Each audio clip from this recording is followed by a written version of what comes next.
lá então. No capítulo de número 10, nós vamos ler o verso de número 8, que diz assim: Cuxi gerou a Nimrod, o qual começou a ser poderoso na terra. Foi valente caçador diante do Senhor. Daí dizer-se, como Nimrod, poderoso caçador diante do Senhor. O princípio do seu reino foi Babel, Ereque, Acade e Cainé, na terra de Sinar. Daquela terra saiu ele para a Síria, e edificou a Nínive, Reobote, Ir e Calá. E entre Nínive e Calá, a grande cidade de Rezém. Misraim gerou a Ludim, a Anamim e Leabim, a Naphtuim, a Patruzim, a Casluim, de onde saíram os filisteus, e a Caftorim. Até aí. Capítulo 11, verso de número 1, nós vamos ler então os versos de número 1 até o verso de número 9, é aqui que nós vamos ficar a maior parte da mensagem. Diz assim: Ora, em toda a terra havia apenas uma linguagem e uma só maneira de falar. Aconteceu que, partindo eles do Oriente, deram com uma planície na terra de Sinar e habitaram ali. E disseram uns aos outros: Venham, façamos tijolos e queimemos eles bem. Os tijolos serviram-lhes de pedra e o betume de argamassa. Disseram: Vinde, edifiquemos para nós uma cidade, uma torre, cujo topo chegue até os céus, e tornemos célebre o nosso nome, para que não sejamos espalhados por toda a terra. E então desceu o Senhor para ver a cidade e a torre que os filhos dos homens edificavam. E o Senhor disse: Eis que o povo é um, e todos têm a mesma linguagem, isso é, apenas o começo. Agora não haverá restrição para tudo aquilo que eles querem fazer. Venham, desçamos e confundamos ali a sua linguagem, para que um não entenda a língua do outro. Destarte, o Senhor os dispersou dali pela superfície da terra, e cessaram de edificar a cidade. Chamou-se-lhe, pois, isso nome de Babel, porque ali confundiu o Senhor linguagem de toda a terra, e dali o Senhor os dispersou por toda a superfície dela. A mensagem de hoje é uma mensagem que mexe muito comigo, mexe muito com as minhas estruturas, porque hoje eu vou falar de um assunto que é comum a todos nós. E para começar a falar desse assunto, desse tema, eu gostaria de ilustrar através da vida de um pregador que alguns de vocês conhecem, mas a maioria com certeza não. Eu mesmo nunca ouvi pregar na televisão. Eu era criança quando ele tinha um programa evangelístico que pegava em rede nacional. O seu nome é Jim Swaggart. Esse pregador americano, hoje já bem idoso, ele tinha um programa evangelístico aqui no Brasil e no mundo, um programa de grande alcance. E quando ele veio pregar aqui no Brasil, no estádio do Maracanã, ele perguntou para uma das pessoas que estava organizando esse evento, antes de subir no palco, perguntou assim: quantas pessoas estão no estádio?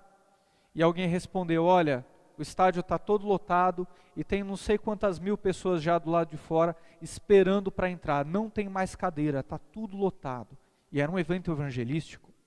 Jim Swaggart então virou para aquele homem, muitos pastores testemunham que isso realmente aconteceu, e Jim Swaggart então disse: Deus precisa de mim para cumprir o ministério dele. Deus precisa de mim para propagar a palavra dele.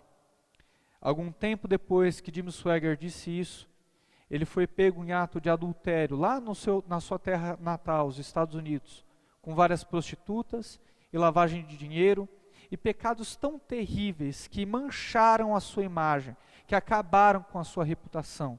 E desde então o seu ministério nunca mais foi o mesmo. Aonde que ele tropeçou? Eu acredito que Jim Swaggart tropeçou não quando caiu com as prostitutas.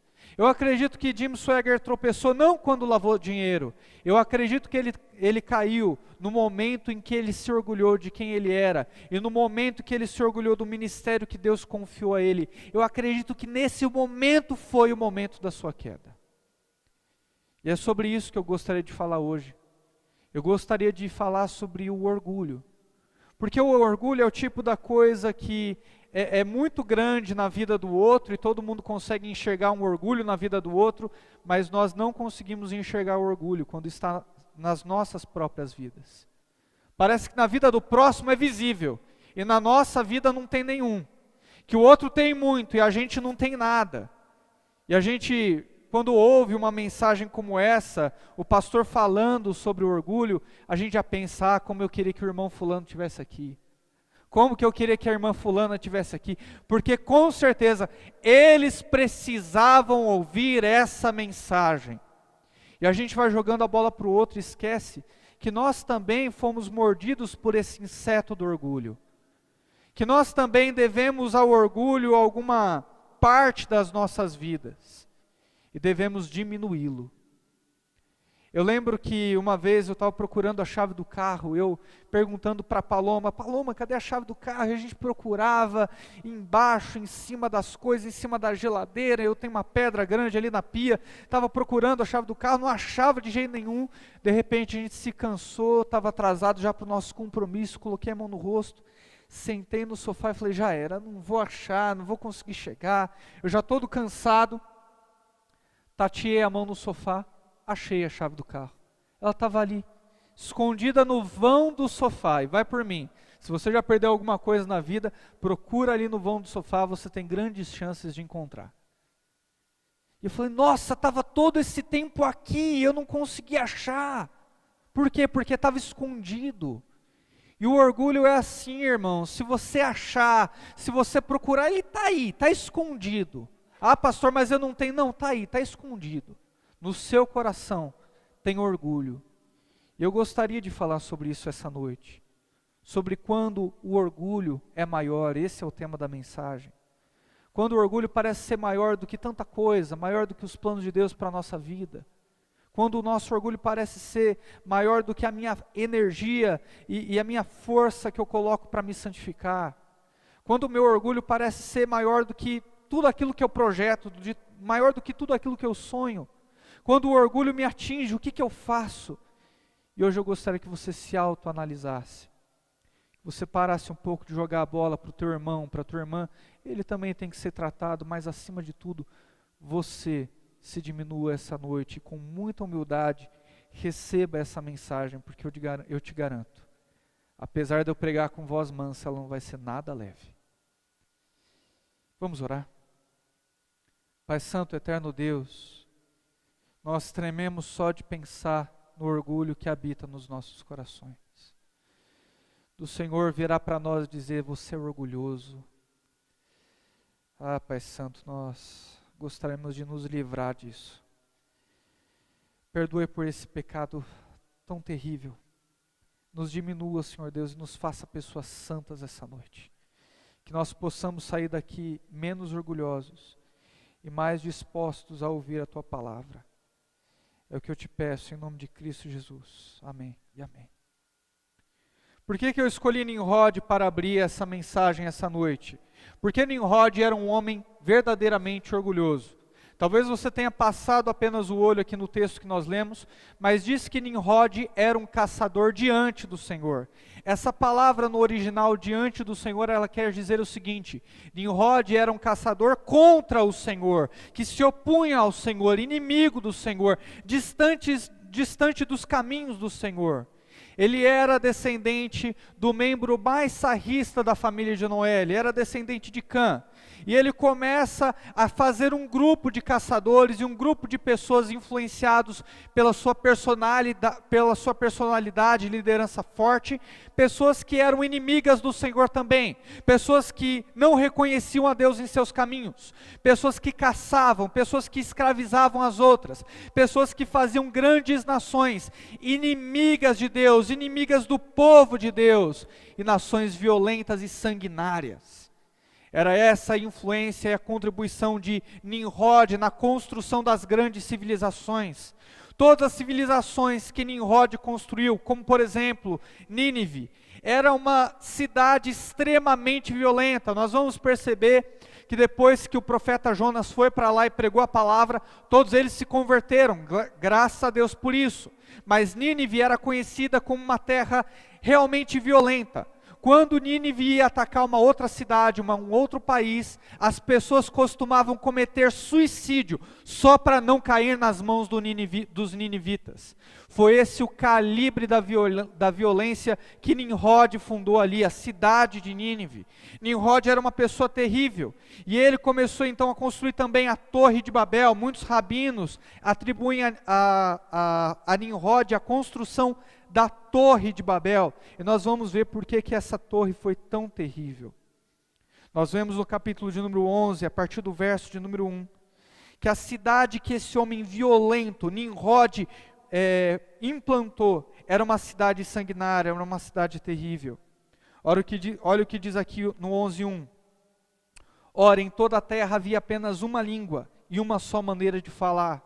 Todos aqueles homens nessa altura do campeonato eram descendentes de Noé, então, portanto, só tinha uma maneira de falar, só tinha uma língua mesmo. E aconteceu que, partindo eles do Oriente, deram com uma planície da terra de Sinar e habitaram ali. E disseram uns aos outros: venham, façamos tijolos e queimemos eles bem. Como tinha muitas pedras na região, eles decidiram fazer dessas pedras tijolos para a construção. Os tijolos lhes serviram de pedra e o betume de argamassa. E eles começaram então a cimentar aqueles tijolos, a rejuntar aqueles tijolos. Nimrod estava liderando tudo isso, estava deixando essa descendência violenta. Agora o verso de número 4 fala algo bem interessante. Disseram: venham, edifiquemos para nós uma cidade e uma torre cujo topo chegue até os céus, e tornemos célebre o nosso nome, para que não sejamos espalhados por toda a terra. Até aí. Por que a Torre de Babel era tão terrível? Por que Deus resolveu descer do céu e acabar com a Torre de Babel? Porque era um empreendimento totalmente baseado no orgulho humano e uma afronta contra Deus. E desrespeitar a Deus, e ficar contra Deus. Nimrod estava liderando toda aquela grande rebelião, de ficar contra Deus ao erguer aquela torre, cheio de orgulho, cheio de vaidade. Olha só o que ele diz aqui no verso de número 4. Disseram: venham, é o que diz aqui. E qual é a origem dessa palavra venham? O que eles querem dizer com essa palavra venham? É demonstrar o seu plano perverso. A palavra venham é o ato de planejar sem colocar Deus nos seus planos. Venham, vamos fazer uma torre onde Deus não vai participar. Venham, vamos fazer um lugar onde Deus não tem nada a ver com isso. E muitas vezes os teus planos estão cheios de venham, cheios de orgulho, cheios de fazer alguma coisa onde Deus não pode participar. Você diz para si mesmo: venha, eu vou fazer uma empresa invejável, e nessa empresa eu vou tomar conta de tudo, nessa empresa eu vou ganhar muito dinheiro, e Deus não tem nada a ver com isso, eu estou fazendo para mim. Às vezes você tem um comércio e fala assim: venham, porque eu vou construir um comércio, onde Deus não tem nada a ver com isso, eu vou sonegar imposto, eu vou trazer funcionário, não vou registrar ninguém, eu vou ganhar dinheiro, vou fazer isso daqui virar. Às vezes você quer dizer para si mesmo: vou ser chefe de departamento. Para quê? Para poder planejar as coisas do meu jeito, para poder fazer do meu jeito, para fazer com que esse departamento tenha a minha cara. E o que Deus ganha com isso? Nada. Deus não tem nada a ver com a minha vida profissional. Isso daqui é meu, isso daqui é meu. Eu já peguei pastor aconselhando empresário grande, chegando para ele e falar o seguinte: não, o seu dízimo é uma coisa, o que você faz na tua empresa é outra. O que você faz na sua empresa é problema seu, mas o teu dízimo você tem que dar, você tem que contribuir. Eu já ouvi isso. E por incrível que pareça, esse pastor era reformado. Por incrível que pareça. Infelizmente, sujando nossa imagem aqui.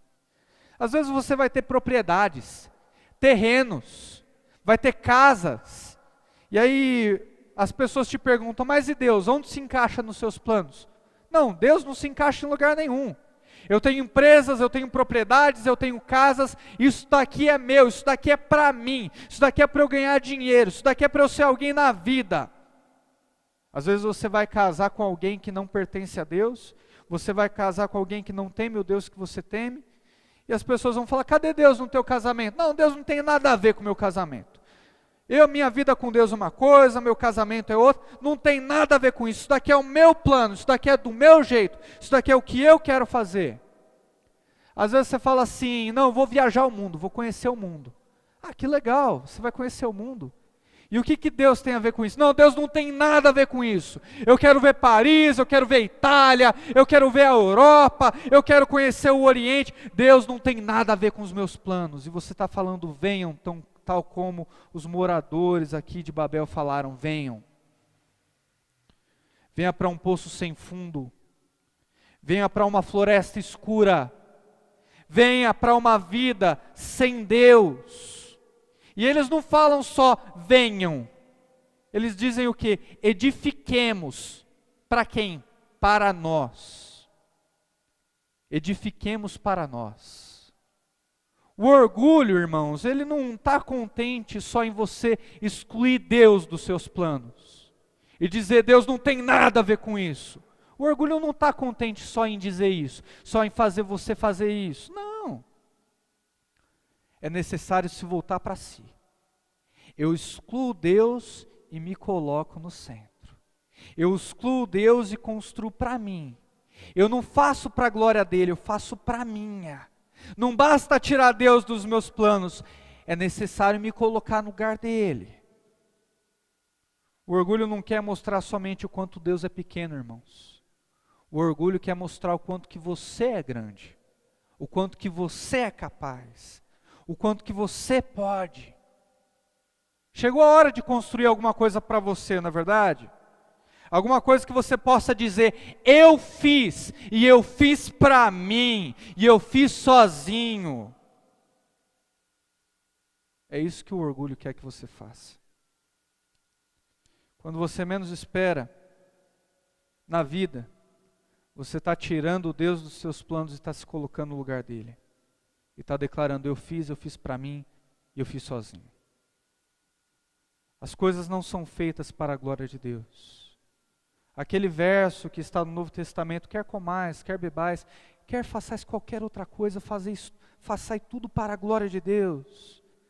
Serve para qualquer um, mas não tem significado para você. Porque quando você vai comprar, quando você vai construir, quando você vai edificar, o seu fim é você mesmo. O teu objetivo é você. As coisas são feitas para você. Eu não tenho medo, irmãos, de dizer eu errei. O que eu tenho medo de dizer na minha vida é, eu fiz sozinho e eu fiz para mim. Porque quem diz eu errei, está disposto a voltar atrás com arrependimento e construir um novo caminho debaixo de Deus, debaixo da sua direção, debaixo da sua palavra. Mas aquele que diz, eu fiz sozinho e eu fiz para mim, está disposto a excluir Deus da jogada. Eu quero poder dizer, eu fiz para a glória de Deus. Eu fiz para Ele. Porque Ele merece, eu não. Eu até passei no concurso público. Eu até estudei, mas foi pela graça de Deus.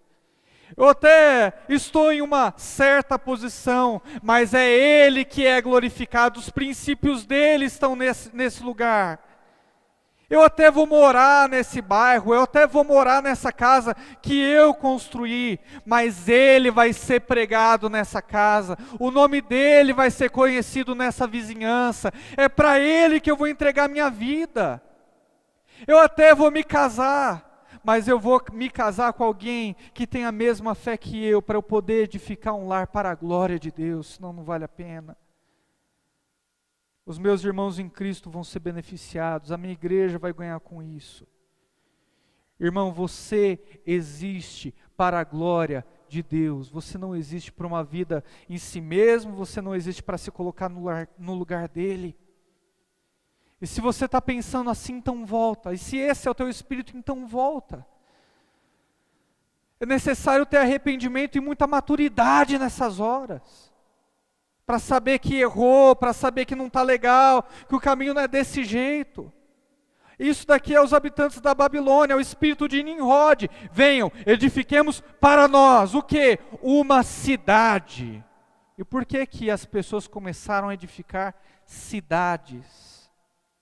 A cidade antigamente, hoje em dia a gente não tem mais essa impressão, mas a cidade antigamente, ela era usada para se proteger dos inimigos. Essa era a principal finalidade da cidade. Aquele que estava em uma cidade era mais protegido do que aquele que estava em uma aldeiazinha, longínqua, no meio do nada. E o orgulho, ele é assim, irmão. O orgulho, ele não está interessado em te oferecer proteção. Não. O orgulho não quer te oferecer proteção, não pense isso. O orgulho, lá vem o pastor falando que o orgulho quer me oferecer proteção. Eu não posso ter um plano médico, eu não posso ter um trabalho bom, eu não posso ter estabilidade financeira, porque o pastor vai falar que o orgulho quer me trazer proteção. Não é isso que eu quero te falar. O orgulho não está interessado em te dar proteção como essa cidade. Mas o orgulho, ele está interessado em te dar uma proteção sem Deus. O orgulho, ele está interessado em te dar uma proteção sem Deus, como esses habitantes queriam. Uma proteção onde Deus não estava na jogada. Um jeito de se proteger dos inimigos, de forma a excluir Deus, a excluir a glória para Deus. Sabe aquele verso que diz assim, uns confiam em cavalos, uns confiam em carros e outros em cavalos? Era esse verso aqui, era o espírito dos habitantes da Torre de Babel. Eu confio em carro, eu confio em cavalo, eu confio nas minhas habilidades, eu confio no meu plano médico, eu confio no meu plano odontológico, eu confio na minha profissão, eu confio na minha estabilidade financeira. E você até procura base bíblica para essa proteção e para essa segurança, afinal de contas você é crente, não é? Aí você vai lá em Provérbios, você pega todos aqueles versos que falam de trabalho, e fala, tá vendo, eu tenho que trabalhar, eu tenho que guardar alguma coisa para o futuro, eu tenho que me proteger, eu tenho que ter um meio de me sustentar, eu quero uma posição confortável nessa vida. Eu lembro de um irmão que há muito tempo atrás, parou de ir na igreja, a gente foi corrigir ele, falou, irmão, você não pode parar de vir na igreja. Ele chegou para mim e falou assim, eu estou numa idade onde eu tenho que conquistar as minhas coisas, onde eu tenho que trabalhar, tem base bíblica, olha só, ele foi até Provérbios e falou vários versos para nós. Eu tenho que trabalhar, você está pensando o quê? Eu dizimo. E detalhe, a escala dele não era num domingo, ele não precisava trabalhar de final de semana, não ganhava pelas horas extras que ele fazia. Esse era o pior. E tinha base bíblica, é crente. É o tipo de proteção sem Deus, é isso que o orgulho quer te dar. Dá para ter tudo isso, irmãos, dá para ter plano de saúde, dá para ter um emprego bom, dá para ter uma boa casa, dá para você ter proteção, partindo da direção que está no Salmo de número 127.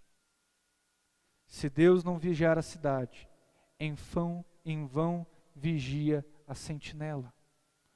Quando a gente tem esse espírito do Salmo 127, a gente pode ter proteção.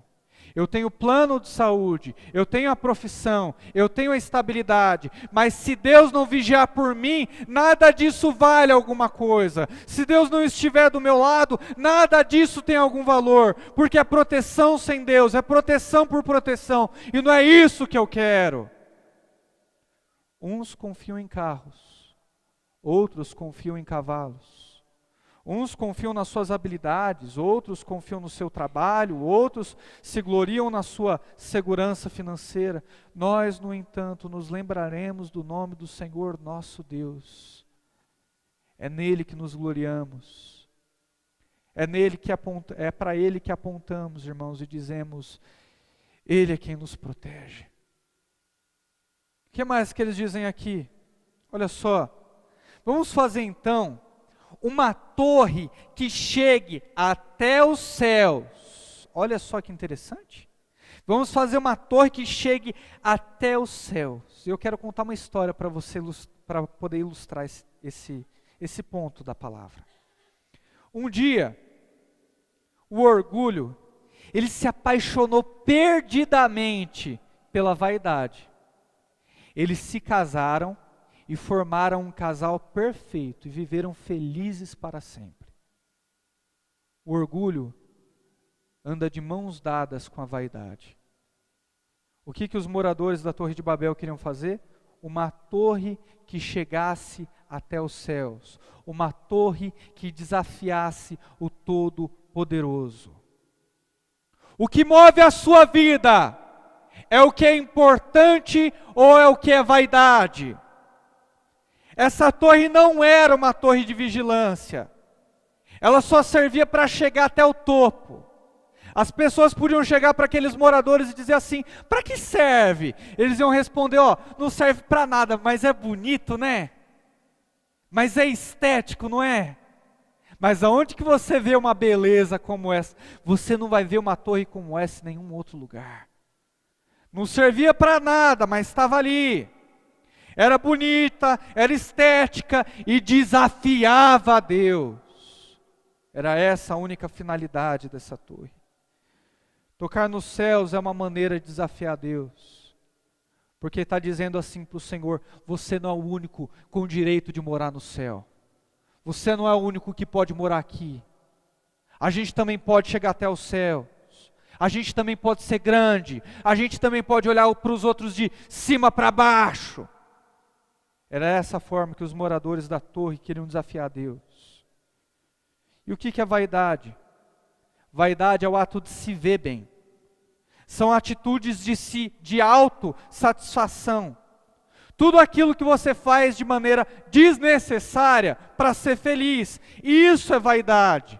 Não é importante, não muda a vida de ninguém, é desperdício de tempo, de energia, de dinheiro, é egoísta. É aí que habita, é aí que mora a vaidade. Quantas decisões você toma na vida movido por íntima, profunda vaidade? Está caindo no mesmo erro do que os moradores de Babel. Ser feliz é a sua maior prioridade? Então você é uma pessoa cheia de vaidade. Porque o cristão ele não veio nessa terra para ser feliz. O cristão veio nessa terra para fazer Deus feliz. Quando Deus batiza Jesus Cristo pelas mãos de João, o Batista, ele diz assim: esse é o meu filho amado em quem eu tenho prazer. Como dizendo: esse é o meu filho que me faz feliz. Esse é o meu filho que me traz prazer. E quem estava sendo batizado ali? Eu creio que teologicamente quem estava sendo batizado naquele rio era o segundo Adão. E que todos aqueles que foram batizados nesse segundo Adão, que todos aqueles que vieram depois de Cristo e são batizados em Cristo, também devem fazer Deus feliz, também devem apontar para Deus e dizer: eu estou aqui para o teu prazer. Olha o que eles dizem aqui: tornemos célebre o nosso nome. Sabe o que os moradores de Babel queriam? Eles queriam fama. Fama. E a história continua, irmãos. O orgulho e a vaidade, esse casal perfeito, que foi feito um para o outro, tiveram um filho, uma filha, melhor dizendo. A menina veio, nasceu com saúde, e aí então a família estava completa. Orgulho e a vaidade dão à luz a fama. Fama é como você quer que as pessoas te vejam. Isso é fama. Reputação é aquilo que você é. Fama é aquilo que você quer que os outros vejam que você é e que você na verdade não é. Você já parou para perceber o quanto que as pessoas pensam de você te afeta na sua vida diária? Você muda suas atitudes e você age de acordo com aquilo que as pessoas pensam de você, conforme aquilo que as pessoas veem em você. Isso é muito grave, irmãos. Não, eu vou fazer assim porque eu não quero ser mal visto. Orgulho. Orgulho. Eu preciso construir para que as pessoas vejam. Orgulho. Hoje eu vou conversar com as pessoas na igreja e hoje eu vou falar sobre a minha casa. Hoje eu vou falar sobre o meu marido. Hoje eu vou falar sobre a minha esposa, o quanto que ela é virtuosa, o quanto que ela é amorosa. Hoje eu vou falar sobre a minha família, para mostrar que a minha família é perfeita. Hoje eu vou falar sobre os meus planos, para mostrar que Deus está comigo. Hoje eu quero que as pessoas vejam, eu quero que as pessoas percebam, as pessoas têm que perceber, as pessoas têm que ver. Fama, movida pelo orgulho, dirigida pela vaidade, não serve para nada. Esse é o espírito carnal de todo aquele que fala demais, de todo aquele que tem monopólio dos diálogos, querer mostrar o que não é. Fica por 3 horas falando, querendo provar o que não é. A fama é o espírito carnal de todo aquele que posta fotos sensuais no Facebook, que posta fotos sensuais no status do WhatsApp, provocar desejos que não pode suprir, para que as pessoas vejam ela da forma que ela tem prazer em ser vista. Isso é a fama. É o espírito carnal daquele que compra objetos para ostentar. Aquele que compra objetos para ostentar, quer mostrar pelo menos 2 coisas. Mostrar o que se endividou para pagar, ou mostrar uma vida financeira inútil, que não serve para nada além de si mesmo, sua família, suas coisas, seus planos, seus projetos, teus irmãos em Cristo, teus vizinhos, aquele que necessita não é beneficiado pelo que você tem. Porque as coisas têm você, não é você que tem as coisas. É por isso que Deus destruiu essa torre chamada Babel. Olha só o que mais que eles dizem aqui. Venham, edifiquemos para nós uma cidade, e uma torre cujo topo chegue nos céus, e tornemos célebre o nosso nome, fama, para que não sejamos espalhados por toda a terra. Olha o propósito. O orgulho é uma guerra declarada contra a vontade de Deus. Deus fez uma aliança com Adão, com Eva, depois reafirmou essa aliança com Noé, dizendo: olha, crescei, multiplicai, dominem sobre todas as coisas, governem a terra, aonde quer que vocês estejam, vocês vão mostrar que eu governo, vocês vão mostrar que eu domino. É a falta de pertencimento. Fala, não, eu sou contra isso, eu não quero ser espalhado, eu não quero governar, eu não quero mostrar quem tu és, Senhor, eu quero ficar aqui no meu canto. É até aí que o orgulho vai te atrair. Babel se opôs ao plano de Deus. E é por isso que você se contenta em ser esse pai que você é, medíocre, que chega em casa, deita no sofá, não vê filho, não vê esposo, não quer saber como está ninguém, não ensina nada de cristão no lar, dá um mau exemplo. É por isso que você se contenta em ser essa esposa insubmissa, porque você quer contrariar os planos de Deus, você é orgulhosa e não quer admitir isso. É por isso que você se contenta em ser esse filho, essa filha que você é, que desonra os seus pais, que chega tarde em casa, que não dá satisfação de nada, que acha que cresceu e que porque cresceu não deve nada em amor para aqueles que te criaram até hoje. Não faça como Babel fez. Mostre a quem você pertence na caminhada da vida. Será que você não percebe, querido, que a boca fala do que está cheio o coração? O que você digita nas redes sociais, as fotos que você posta, tudo isso que você faz, cada atitude sua, mostra quem você é. Um poço de orgulho e de vaidade. E você cai na burrice de acreditar que Deus não está vendo. E olha o que Deus diz no verso de número 5. Depois dessa demonstração de orgulho, de vaidade, de fama por fama, que Babel demonstrou, verso 5 diz: então desceu o Senhor para ver a torre que os filhos dos homens edificavam. O Senhor desceu para ver. Deus vê o orgulho que está no teu coração. Deus vê a vaidade que você está guiando a tua vida. Deus vê. Eu imagino que Deus deve ter descido, dado umas boas gargalhadas de deboche. E se Deus tivesse descido nessa hora, eu comecei a projetar isso na minha mente. Já pensou Deus tivesse descido nessa hora e começado um diálogo com esses moradores da Torre de Babel? Como é que seria? Um diálogo sincero com os orgulhosos moradores da Torre de Babel. Como é que seria isso? Eu imaginei. E eu queria compartilhar com vocês. Eu acho que Deus desceu e ele olhou para os moradores da Torre de Babel. Se tivesse tido um diálogo, ele falaria assim: olha só o que o orgulho fez com vocês, hein? Olha só para onde é que o orgulho trouxe vocês. Como vocês chegaram longe, não? Vocês estão conseguindo.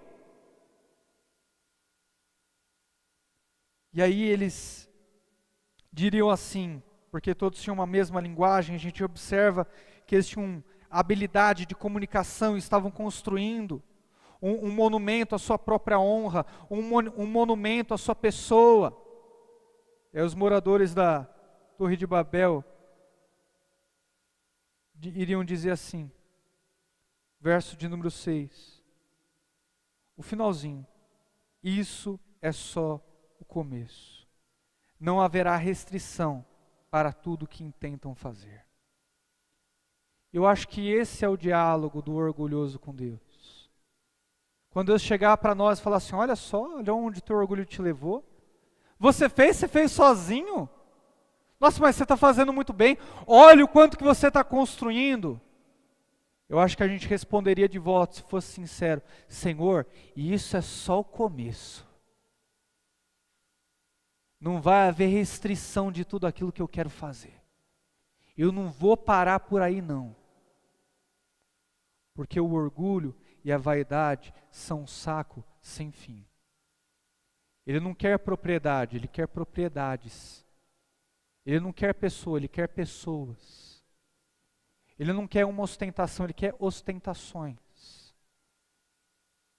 O orgulho, ele nos contamina por inteiro, ele nos domina e ele nos leva a vontades desenfreadas. Nós vamos fazer alguma coisa, Senhor, que seja a nossa cara. Nós vamos fazer um monumento de honra a nós mesmos. Esse é o retrato e esse é o diálogo do orgulhoso para com Deus. O orgulho, meu irmão, é um grande pé de bode. O orgulho é uma bicicleta sem freio, ladeira abaixo. O orgulho é um carro desgovernado. O orgulho não tem freio. O orgulho se levanta para declarar: esse é só o começo de tudo aquilo que eu quero fazer. Em nome do orgulho se levantam os Hitler. Em nome do orgulho se levantam os Stalin. Em nome do orgulho se levanta Lula. Em nome do orgulho se levanta Nimrod. E em nome do orgulho se levanta você. O que impressiona não é a malignidade de Nimrod, não é a violência dele, não é o desejo desenfreado dele querer fazer o nome dele conhecido e liderar outros para poderem promover a sua própria fama e a sua própria honra. O que impressiona não é isso. O que impressiona é que Nimrod é um retrato fiel de quem você é. Isso é que impressiona. E deveria fazer você temer. Você não teria freio se não fosse a graça de Deus. Você não teria fim se não fosse o amor de Deus pela tua vida. O teu orgulho te dominaria e você seria tal como Nimrod é. Você é como ele. Você é como ele. Eu mesmo, irmãos, já fiz coisas baseadas em orgulho. Eu mesmo já fiz coisas baseadas em fama, em vaidade. Disputado pelas pessoas. Querendo ver o meu nome conhecido, querendo ver o meu nome visto. Pensando e projetando aquilo que iam pensar de mim. Eu mesmo já me identifiquei com Nimrod e posso assegurar que a gente é vendido para esse bicho chamado orgulho. Ai, pastor, não gostei de você abrindo a vida aí não, diante de púlpito. Procuro Paulo Júnior e Jonas Madureira. Eu acho que eles são pastores melhores, então. Provavelmente são. Porque eu quero mostrar para você aqui o quanto que a gente pode ser ruim com o orgulho e com a vaidade. O que me tranquiliza é que você é como eu. E que por vezes tropeça no orgulho. Mas tem uma boa notícia aqui. Graças a Deus o texto não para aí. E apesar da gente ser como Nimrod, estar vendido por orgulho, para vaidade, para fama, para aquilo que as outras pessoas pensam, desenvolver esse diálogo terrível com Deus, o verso 7 nos dá esperança.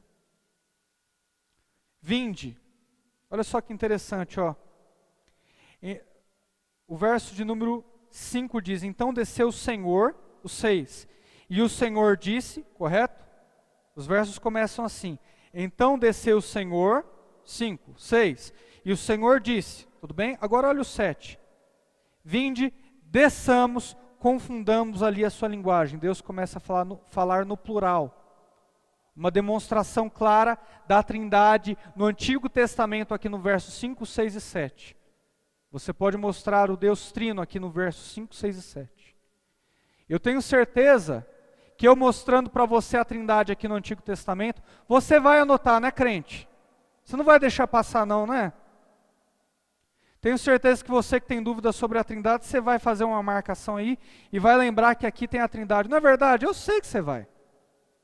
Pelo menos dobrar a pontinha da tua Bíblia e falar, não, vou anotar em casa porque aqui eu não tenho caneta. Ah, você vai fazer isso, eu tenho certeza. Porque você é um estudante da Bíblia, você gosta e ama a Escritura, não é? Mas, enfim, o que o Deus Trino disse? Vinde, desçamos e confundamos ali a sua linguagem, para que um não entenda a linguagem do outro. A nossa esperança, irmãos, é que os planos de Deus se cumprirão de qualquer maneira, com ou sem o nosso orgulho. O orgulho, os planos de Deus vão se cumprir.